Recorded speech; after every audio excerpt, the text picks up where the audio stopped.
नमस्कार दोस्तों, मैं सुनील यादव आपके अपने YouTube channel M with Sunil पर आपका बहुत बहुत हार्दिक स्वागत अभिनंदन करता हूं। दोस्तों, आज आप लोगों के सामने 69,000 शिक्षक भर्ती, इसके साथ साथ नई शिक्षक भर्ती जो कि प्राथमिक शिक्षा विभाग में होनी है, इसके साथ साथ टीईटी पीजीटी एग्जाम से संबंधित, साथ ही उत्तर प्रदेश अधीनस्थ चयन आयोग द्वारा आयोजित होने वाली कई परीक्षाओं से संबंधित आपको इम्पोर्टेंट इन्फॉर्मेशन डिलीवर करेंगे। तो इससे पहले दोस्तों आप लोगों से रिक्वेस्ट करता हूं, अगर चैनल पर नए हैं तो प्लीज़ चैनल को सब्सक्राइब कर लें, घंटी वाली बटन दबाएं, वीडियो को लाइक शेयर कमेंट जरूर करें। सबसे पहले दोस्तों बात करता हूं 69,000 शिक्षक भर्ती से संबंधित। दोस्तों 69,000 शिक्षक भर्ती, जैसा कि आप लोग पता है, 69,000 शिक्षक भर्ती पहले से ही विवादों से घिरी हुई भर्ती रही है। हालांकि जब ये मैटर जब पहले 60-65 से जब विवाद हुआ 60-65 कट ऑफ से संबंधित, तो ये मैटर बाद में कोर्ट में गया, तो वहाँ पर भी काफ़ी लंबे समय के बाद वहाँ से सफलता मिली। बाद में सरकार ने 60-65 कट ऑफ पर भी इस भर्ती को आगे बढ़ाया है, लेकिन अंतोगत्वा ये भर्ती फिर भी विवादों में घिर गई और इसमें बाद में आरक्षण का बहुत बड़ा घोटाला किया गया। जैसा कि आप सभी लोगों को पता है, आरक्षण के इस घोटाले जब 867 की लिस्ट निकली, उस टाइम जब इस भर्ती में देखा गया, जब ओबीसी एससी वर्ग के अभ्यर्थियों ने सारे डाटा का एनालिसिस किया, और तो उसमें पता चला कि जो ओबीसी का 27% आरक्षण है और एससी का जो 21% आरक्षण है, तो ओबीसी के 27% आरक्षण की जगह 3.86% आरक्षण दिया गया और एससी के 21% आरक्षण की जगह 16% आरक्षण दिया गया। तो दोस्तों लगभग 19,000 पदों पर ये घोटाला हुआ। लेकिन जब काफ़ी लंबे समय तक लखनऊ एससीईआरटी पर इको गार्डन में धरना चला और चुनाव का पीरियड था, उस टाइम लंबे संघर्ष के कारण और ओबीसी एससी समाज के दबाव के कारण सरकार ने आनन फानन में 5 जनवरी को माननीय उत्तर प्रदेश के यशस्वी मुख्यमंत्री माननीय योगी आदित्यनाथ महाराज के दिशा निर्देश में एक लिस्ट जारी की। इस लिस्ट में 6,800 सिलेक्टेड अभ्यर्थी हैं और इस लिस्ट के आने के बावजूद अभी भी सारे अभ्यर्थी दर दर की ठोकर खा रहे हैं और लखनऊ में कई धरने होने के बावजूद सरकार कोई इस पर सख्त कदम नहीं उठा रही है। कोर्ट में लगातार डेट पे डेट आगे बढ़ती जा रही है। तो साथियों आप लोग देखेंगे कि कहीं न कहीं सरकार की मंशा स्पष्ट जाहिर है, इस भर्ती को लोकसभा चुनाव के आसपास तक खींचना चाह रही है। तो कहीं न कहीं दोस्तों जब तक सरकार नहीं चाहेगी, ये लगातार कोर्ट में डेटें मिलती रहेंगी और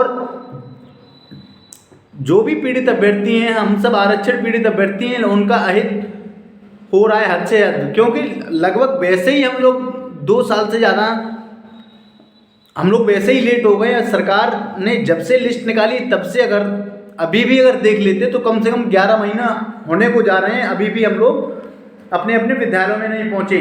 तो साथियों इसके साथ साथ आप लोगों को एक बात, नई बात और बताऊंगी, जो 3 नवंबर को जो सुनवाई होनी है, तो इसमें माननीय न्यायाधीश पंकज भाटिया सर की बेंच बदल गई है। अब यहाँ पे कोई दूसरे महोदय सुनवाई करेंगे, तो ये देखने वाली बात होगी कि अब ये मैटर कितने दिनों तक और चलता है।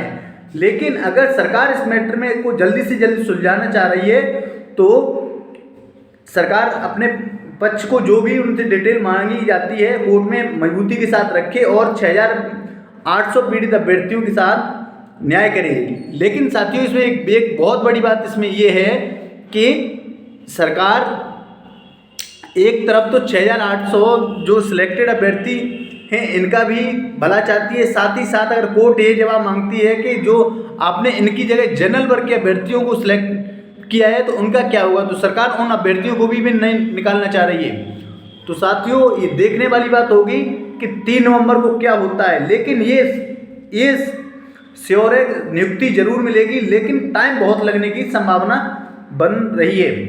तो दोस्तों आप लोगों से एक और अपडेट लेके आया हूँ कि कहीं न कहीं अब लखनऊ में एक विशाल धरना की जरूरत है। जब तक लखनऊ की सरजमी पर एक विशाल धरना नहीं होगा, तब तक माननीय मुख्यमंत्री महोदय तक हम लोग ये आवाज़ नहीं पहुंचेगी। ये बताइए, जब माननीय मुख्यमंत्री महोदय सख्त निर्देश दे चुके, फिर भी क्यों सरकार ये या विभाग क्यों इस लचर रवैये से पैरवी कर रहा है। आप लोगों ने देखा होगा पिछली सुनवाई में माननीय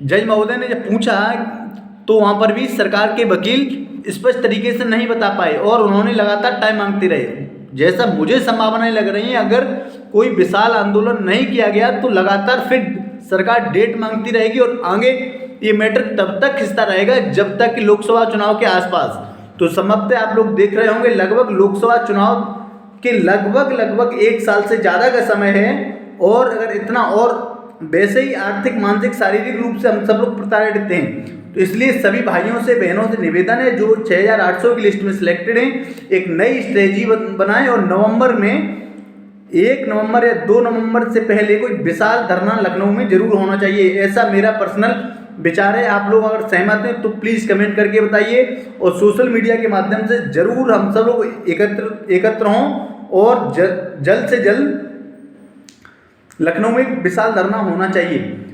साथ ही साथ जो भी अभ्यर्थी नई शिक्षक भर्ती से संबंधित पूछ रहे हैं कि नई शिक्षक भर्ती कब आ सकती है, कितने पदों पर आ सकती है, तो साथियों नई शिक्षक भर्ती हालांकि 63,000 पदों पर ये चर्चाएं चल रही हैं, 63,000 पदों पर नई शिक्षक भर्ती आ सकती है। लेकिन ये तो देखने वाली बात होगी कि नई शिक्षक भर्ती कितने पदों पर आएगी। हालांकि लोकसभा चुनाव से पहले सरकार एक जरूर करना चाहेगी नई शिक्षक भर्ती का विज्ञापन निकाल के, या भले इन लोगों को नियुक्ति या प्रक्रिया जो है भले ही लोकसभा चुनाव के बाद हो, क्योंकि सरकार चाहेगी कि इनसे कोई ना कोई वोट बैंक की राजनीति भी सरकार कर सकती है।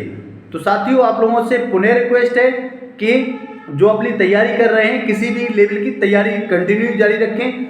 नई भर्ती भी आएगी और 69,000 शिक्षक भर्ती में जो साथी 22,000 सीटें ऐड कराने के लिए कह रहे हैं तो उनका पक्ष भी मजबूत है, क्योंकि सरकार अगर 19,000 सीटें ये देगी ओबीसी एससी वर्ग की, तो कहीं ना कहीं सामान्य वर्ग के अभ्यर्थियों को भी उसमें एडजस्ट करना पड़ेगा। अन्यथा की स्थिति में सीटें नहीं जुड़ सकती हैं तो लगभग 22,000 सीटें ऐड होने की प्रबल संभावनाएं दिखाई दे रही हैं। उसमें कुछ साथी ऐसे कह रहे हैं कि संपूर्ण समायोजन होना चाहिए, तो संपूर्ण समायोजन होने की न के बराबर संभावनाएं दिख रही हैं, क्योंकि अगर संपूर्ण समायोजन होगा तो 90-97 पर पास जितने भी अभ्यर्थी हैं सभी लोगों को समायोजित करना पड़ेगा, जिनकी संख्या लगभग 40,000 के आसपास बताई जा रही। तो ऐसा करना इम्पॉसिबल सा दिख रहा है। तो साथियों आप लोगों से पुनः रिक्वेस्ट है कि थोड़ा धैर्य बनाते हुए रखें और एक बार पुनः हम लोग सफल जरूर होंगे। जिस तरीके से लिस्ट निकली थी विशाल धरने के बावजूद, विशाल सर्दियों में कपकपाती सर्दियों में इको गार्डन में विशाल धरना हुआ तो दोस्तों वो समय आ गया है लखनऊ में पुनः विशाल धरना का, जिससे कि हम लोग 6800 की लिस्ट में जो भी सिलेक्टेड अभ्यर्थी हैं जल्द से जल्द अपने विद्यालयों में पहुँचे। मैं अपने भाइयों से अनुरोध करता हूं कि जल्द से जल्द लखनऊ में एक विशाल धरना करने की कृपा करें, जिससे कि हम सब लोग उसमें तन मन धन से सहयोग करेंगे और जल्द से जल्द हम लोग अपने अपने विद्यालयों में पहुंचे। मैं आपका दोस्त Sunil Yadav, thank you for watch this video. Please video को ज़्यादा से ज़्यादा लोगों में शेयर करिए और धरना की नई स्ट्रेटजी बनाइए, जिससे कि सरकार से हम रिक्वेस्ट करें और सरकार हमारी बात को मजबूती के साथ रखे। इसके साथ साथ उत्तर प्रदेश के में यशस्वी मुख्यमंत्री, भारत सरकार के यशस्वी प्रधानमंत्री और भारतीय जनता पार्टी के राष्ट्रीय अध्यक्ष महोदय से विनम्र निवेदन करता हूं, प्लीज़ 6800 की लिस्ट में जो भी सिलेक्टेड अभ्यर्थी हैं इनके साथ न्याय करना चाहिए। हम सब लोग वैसे ही बहुत ज़्यादा प्रताड़ित हो चुके हैं। मैं आपका दोस्त Sunil Yadav, thank you for watching this video.